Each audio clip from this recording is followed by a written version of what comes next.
Bienvenue dans cette série sur la glande pinéale et nous en sommes à la vidéo 1.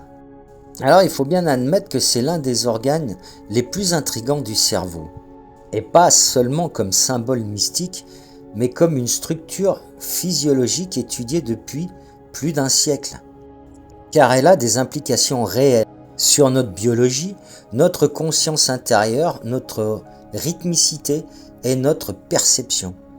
Alors ce que l'on sait aujourd'hui à son sujet, eh bien c'est un petit organe neuro-endocrinien central dans le cerveau. Il produit essentiellement la mélatonine et cette mélatonine est l'hormone clé des cycles de veille, de sommeil et de notre biologie interne. Araon Lenner a isolé la mélatonine en 1958, montrant que la pinéale joue un rôle endocrinien majeur. Julius Axelrod et Richard Wurtman ont démontré que la mélatonine fonctionne comme un message chimique lié à la lumière et au rythme circadien. Alors la mélatonine, elle suit le cycle de la lumière. Elle augmente quand il y a de l'obscurité et elle diminue avec la lumière.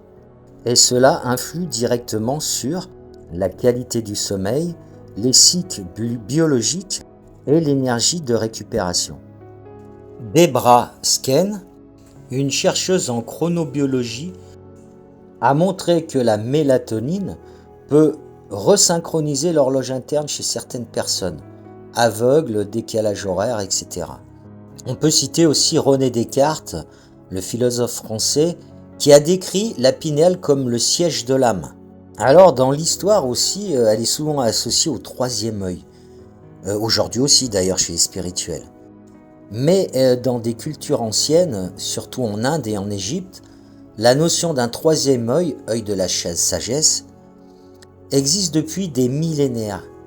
Chez certains reptiles, ce troisième œil est réel et photosensible, utilisé pour percevoir la lumière. La glande pinéale humaine serait un vestige de ce système. Et bien sûr, on la raccroche à l'œil d'Horus, ce symbole égyptien, œil d'Horus, souvent associé à la protection, la connaissance, la perception intérieure. Je vous mets une image, comment représenter l'œil d'Horus les Égyptiens, et juste à côté le cerveau avec la glande pinéale. Et vous allez voir que ça ressemble étrangement au symbole égyptien. La glande pinéale ressemble à l'œil d'Horus mentionné chez les Égyptiens. Alors bien sûr, cette ressemblance flagrante a donné lieu à des interprétations que beaucoup réfutent, mais en attendant, c'est étrangement ressemblant, quoi. Alors quelque chose de frappant, c'est qu'en spiritualité, on dit que elle va nous connecter à des plans subtils, nous faire avoir des plans de conscience autres que celui dans lequel nous sommes, etc. Et la science a découvert que cette glande, elle va créer du DMT.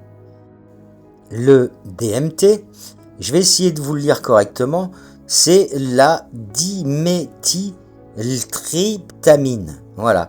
Et elle est censée produire des visions. Ok.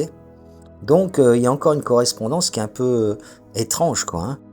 Alors, cette science, elle a découvert ça, mais en très faible dose, et elle dit que ce n'est pas en quantité suffisante pour donner ces visions, ces choses comme ça un peu mystiques. Donc, bien sûr, elle conteste que cette pinéale ouvre des portails spirituels et qu'elle déverrouille des pouvoirs, etc. Bon, après, chacun voit. Mais après, on a quand même des gens qui ont activé cette glande et qui vont dire des choses qui réfutent ce que la science réfute elle-même. Mais en fin de compte, ce qu'il faut quand même accepter, c'est que cette glande, elle captive et elle a captivé depuis la nuit des temps les cultures. Pourquoi ? Peut-être parce qu'elle est unique, centrale, liée à la lumière, régule nos cycles biologiques, influence nos états internes. Donc les états internes sont très importants en spiritualité, voilà. Il y a donc beaucoup de choses qui la rendent mystique. Et elle l'est certainement. Et je vous dis, dans différentes ethnies et tout au long de l'histoire, des philosophes et mystiques ont vu en elle une passerelle entre le corps et l'esprit. Et cela, quand on regarde bien, c'est pas incompatible avec une approche scientifique sérieuse. Alors voilà pour cette première vidéo.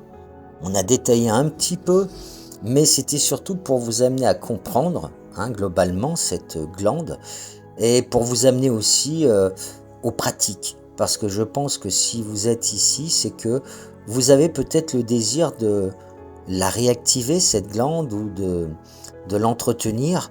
En tout cas, c'est une bonne chose, et dans les prochaines vidéos, c'est ce que nous allons faire. Voilà, je vous remercie d'avoir été là, je vous remercie de suivre, et j'espère que cette série vous plaît et que vous êtes impatient d'attaquer les exercices. À la prochaine vidéo.